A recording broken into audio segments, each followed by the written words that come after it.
We are here today with Chen, and he has a live virtual event company and also hybrid. And he's kind of pulled together some cool little packages to produce hybrid events. So, John, why don't you give us kind of an overview about what you do and kind of the infrastructure and types of shows that you do.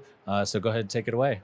Thanks. Hey, I'm Chen. I'm the author of a book called Engaging Virtual Meetings. It hit the #1 Amazon hot new release in 2020, and but this is my 28th year of being in business for myself. And I used to do team building, and COVID kind of changed all that. But we had been experimenting in virtual team building for over 38 years, but nobody would buy it until March of 2020. And now suddenly everybody is interested. So during that time, over the last 4 years, I built a big studio in my home at Shoreline, Washington. And I have now gone into hybrid and sometimes in-person production. And the whole key to my production is making it engaging. Great. That's awesome. And I know you were telling me a little bit about kind of the hardware package that you have. So you want to go more into a little bit of detail about that? Yeah. And again, for instance, my home setup is atypical because I have 14 screens available to me. I use 2 Stream Decks, right? And so I use OBS or open broadcast software. And so I'm doing a lot of things that other people aren't doing. And I think that's one of the ways to make a distinction for yourself, make yourself unique. Now, when hybrid came out, I really felt like the problem was it took me over 8 hours to prepare and then set up for a hybrid. And I said, that's too long. And 80% of the time is plugging in all the cables again. So I found a box that has the front and back and turns into tables. I put in all the equipment, and now 80 to 90% of the cables stay plugged in. So now I can roll into a place, open this box, and in 30 minutes, I can start streaming live. So That's awesome. I can definitely see that fit in the market. So tell us about some different events and productions that you've done in the past. yeah, I'm really excited because I've made a lot of inroads with the Black community here in Seattle. So I want to give a shout out to Black-owned business excellence. They hold a symposium every February to celebrate Black History Month. And they've been running hybrid for the last 3 years and virtual before it. That's how I met them, is that I was producing their virtual conference. And then when they went hybrid, they stayed with me. And now we were able to produce their hybrid in a really high grade fashion. And so you can have 8 hours of content, which is a lot for virtual, and still have people on there because it's so engaging, multiple camera views, clear audio, and most of all, content that they care about. That's awesome. And then I want to dive a little bit into what you're talking about with your book. Yeah. So I would love to hear some of the key takeaways that you talk about in your book. I know we can't summarize all of it like in Sure. a short time, but what are some of the big key takeaways that you've seen really resonate with clients and customers, and some of the best practices that you're doing around your events that are really actually impactful? So the #1 challenge they said was engagement. So in virtual, it was like engagement or people turning cameras on or replying.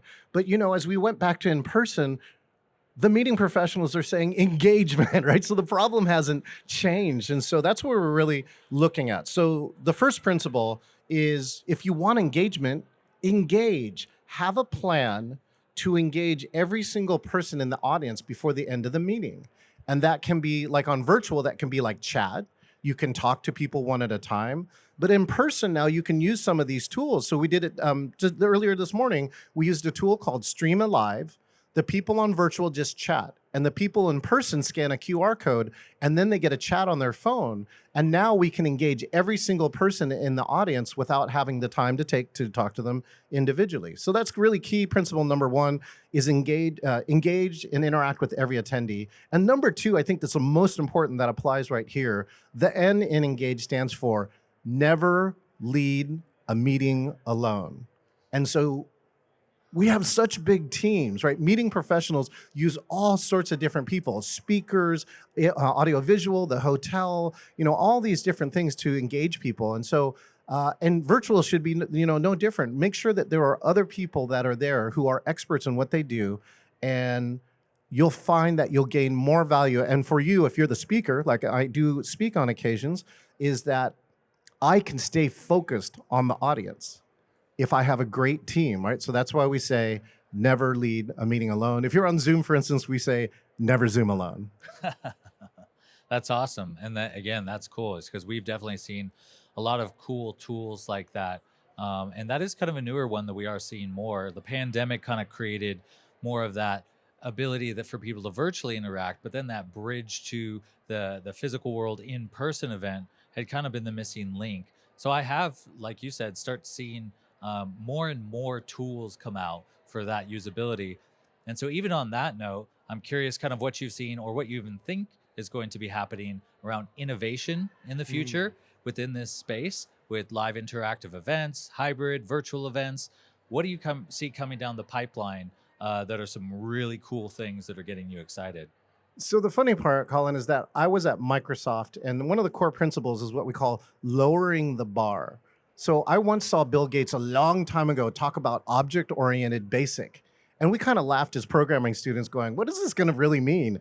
But what happened when he finally finished it, he was able to quadruple the number of programmers for Windows apps by making, right, object-oriented basic, Windows Basic on there. So I think these tools are like this. So this is why I selected Stream Alive as one of my top tools, because on virtual, they don't have to learn anything new. What happens is Stream Alive puts a bot inside of there and reads the chats and then can visualize them. So, something common that we do, Colin, is like, hey, where are you calling in from? Yeah. And so when they start chatting city names, it shows up on pins on a map without doing anything. Yeah. That's So awesome. I think there's a whole host of tools that are going to come in here, and they're going to do two things. They're going to either open up new capability, or they're going to make it easier for people to interact and engage with each other. So other things that I've seen, there is an app coming around where everybody in the room can actually turn on their mic and their camera without echo.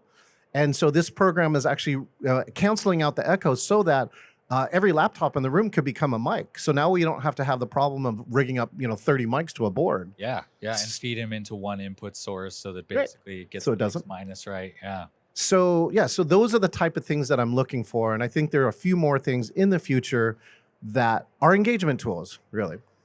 That's awesome. Yeah.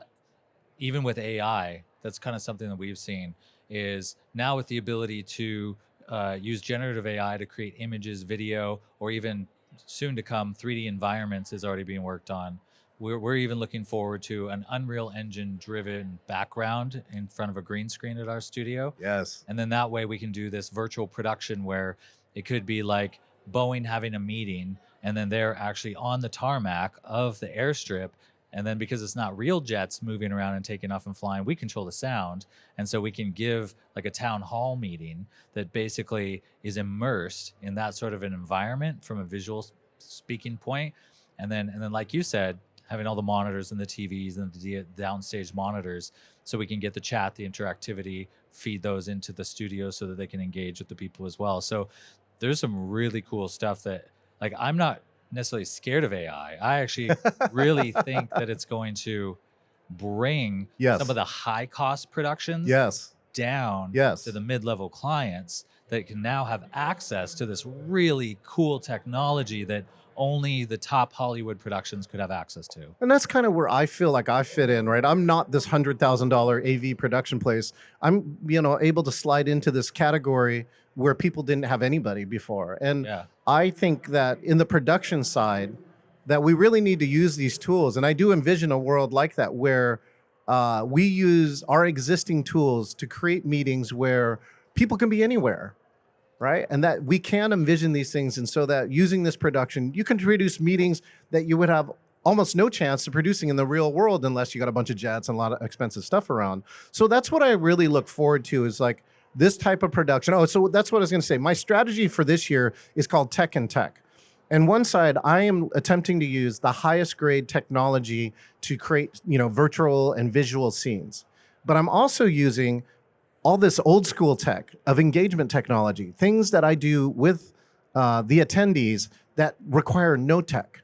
And what I've seen is that the combination of these two items is what equals engagement to the audiences that I work with.